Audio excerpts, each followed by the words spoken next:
इटी आहे लोक विरसा जी शाहिद साहिबा उनजो तमामु घणो ताउन आहे जो उनजे करे असांखे लोक विरसा जो ई हाल मिलियो आहे ऐं उनजो तमामु घणो ताउन आहे।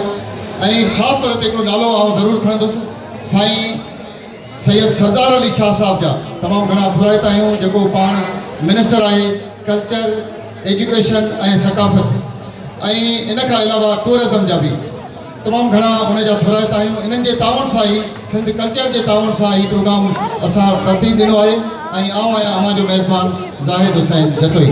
अव्हां जी आमद ते मन अंगण जा गुल टिड़ी था पवनि, अव्हां जी आमद ते मन जा गुल टिड़ी था पवनि, अणु मिड़ी था पवनि, कंध झुकी था पवनि, खट छुटी था पवनि। अव्हां त साईं सिर जा साईं लॻो था, अव्हां त साईं सिर जा साईं लॻो था। अव्हां जे दर्शन जहिड़ो त को सवाब ई न आहे, अव्हां सभिनी जो प्यारा को जवाब ई न आहे।